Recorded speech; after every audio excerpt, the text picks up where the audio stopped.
প্রধানমন্ত্রী তিনি একটা কথা বলেছেন যে তিনি দুইবারের বেশি প্রধানমন্ত্রী থাকতে চান না। আমার মতে, এটা আমার ব্যক্তিগত অভিমত, আমার দলের এটা কিছু বলেননি আমাকে, সেটা হচ্ছে যে কোনো এমপিরও 2, 3 বা 4 বারের বেশি থাকা উচিত না। মাননীয় প্রধানমন্ত্রী আজকে বাংলাদেশকে একটা আধুনিকতার দিকে নিয়ে যাচ্ছেন, একটা আধুনিক রাষ্ট্র তিনি তৈরি করার চেষ্টা করছেন।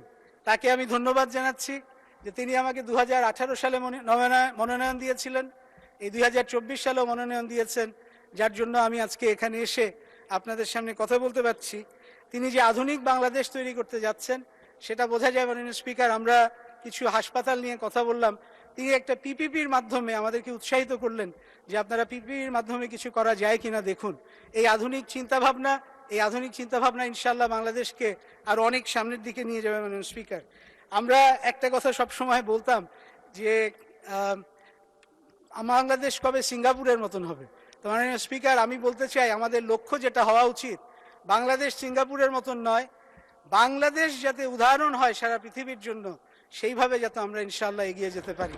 এবং আমি বিশ্বাস করি আজকে আমাদের যে আধুনিকতার প্রবক্তা আমাদের মাননীয় প্রধানমন্ত্রী যেই বীজটা বপন করছেন, ইনশাআল্লাহ আমরা হয়তো আমাদের এই জীবদ্দশায় আমরা হয়তো দেখবো কিনা জানি না, কিন্তু আমরা যদি আমাদের গণতান্ত্রিক ধারাটাকে অব্যাহত রাখতে পারি, ইনশাআল্লাহ বাংলাদেশ সারা পৃথিবীর জন্য একটা উদাহরণ হবে, এটা আমি বিশ্বাস করি।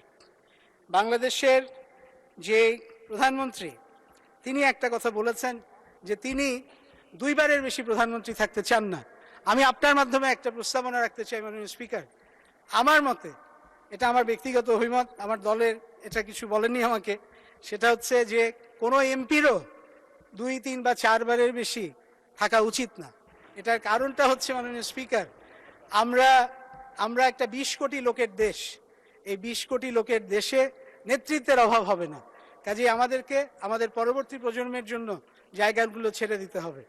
এবং যেহেতু আমরা অনেক মানুষের দেশ, আমাদের একটা ডিসিপ্লিন বা নিয়মানুবর্তিক একটা সরকার, একটা জনগোষ্ঠী দরকার।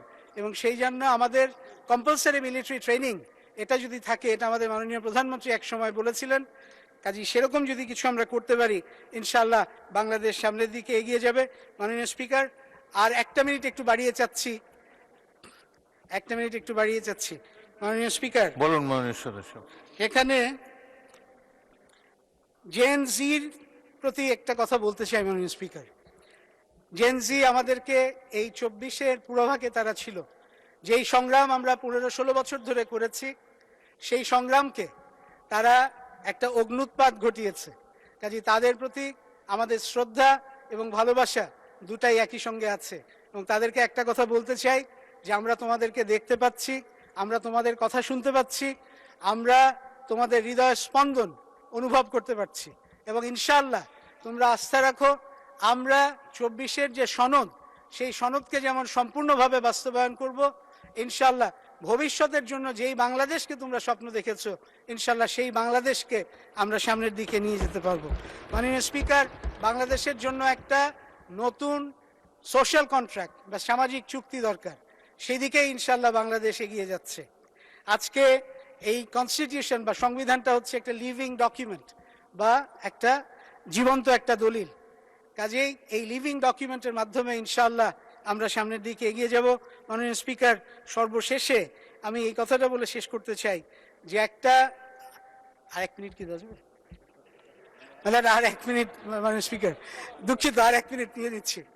মাননীয় স্পিকার, আর একটা কথা, যে সংবিধানের ব্যাপারে আমার একটা ব্যক্তিগত একটা কথা একটু বলতে হচ্ছে। এই জন্য আমি ছাত্র অবস্থা থেকে এটা বলেছি, এটা নতুন কিছু না।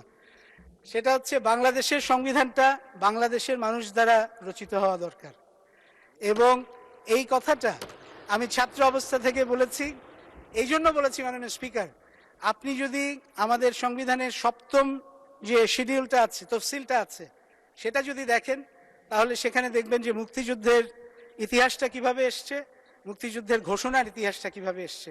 এইটাকে সঠিক করার জন্য আমাদের বাংলাদেশিদের দ্বারা বাংলাদেশের সংবিধান রচিত হওয়া দরকার। সর্বোপরি মাননীয় স্পিকার, আমার পঞ্চগড়ের মানুষজন যারা আমাকে নির্বাচিত করে এখানে পাঠিয়েছে, তাদেরকে আন্তরিক ধন্যবাদ দিচ্ছি।